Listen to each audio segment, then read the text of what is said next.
Bonjour à tous.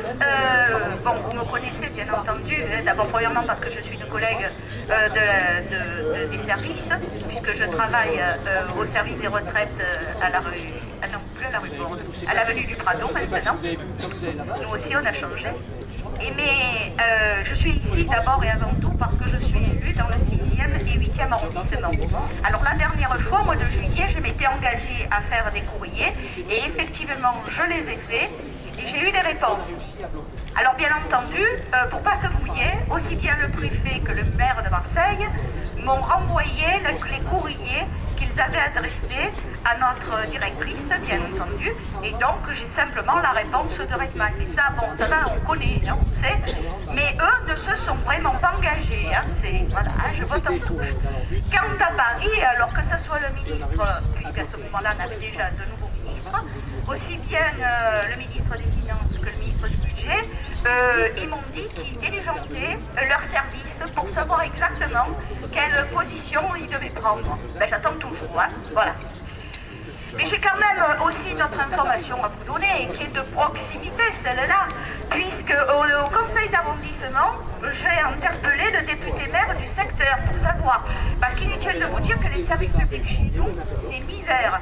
On ferme la poste, on ferme tout ce qui est santé de proximité, puisque vous savez que malheureusement on a vendu la clinique mutualiste de Bonnevel, et que très sincèrement, avec le terrain qu'il y a, je vous file mon billet que très rapidement on va avoir droit à un projet immobilier. Ici, bien entendu, dès que vous dépassez le premier étage, vous avez vu sur la mer, vous pensez bien que les promoteurs sont là aussi pour récupérer le bijou, hein, parce que le terrain, en plus, est vraiment bradé quand c'est un service public qui vend. Hein. Je vous le dis, ça c'est clair. Hein.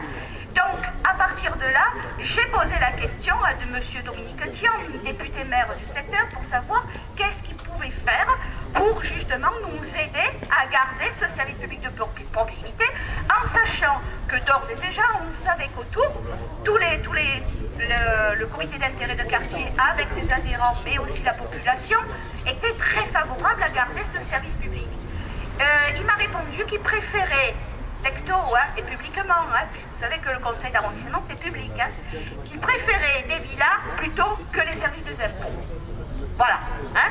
Ouais, préfère des villas, vous avez compris pourquoi, parce que c'est les petits copains à lui qui achètent, hein, bon voilà.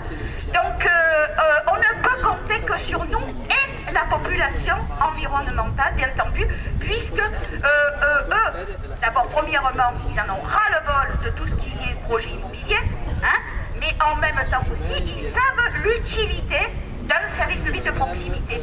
Alors effectivement, je vais dans le sens des camarades. S'il doit y avoir une cité administrative, ici, on signe des deux mains. Hein, parce que comme je vous l'ai dit, nous avons pas mal de services publics qui sont en train de se foutre la gueule.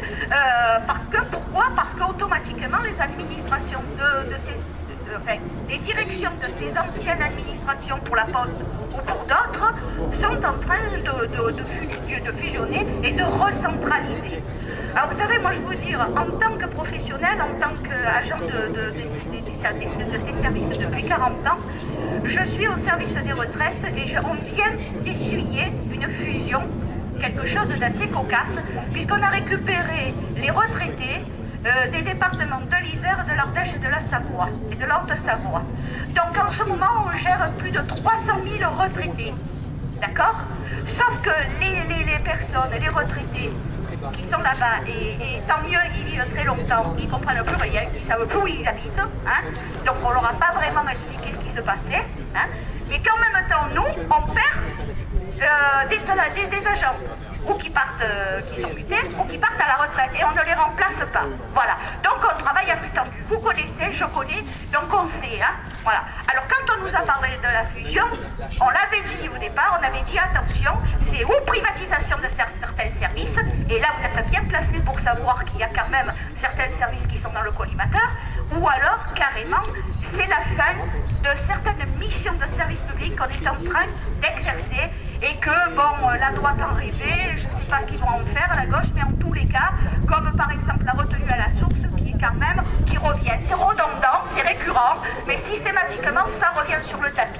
Donc, se battre aujourd'hui pour garder Sainte-Anne, c'est se battre pour tout ça en même temps. C'est se battre pour des missions de service public que nous assumons, c'est se battre pour l'emploi, c'est se battre pour le service public de proximité, c'est se battre en même temps pour des politiques publiques qui n'ont rien à voir avec l'intérêt général. Voilà ce que je voulais vous dire. Maintenant, je suis à votre disposition si vous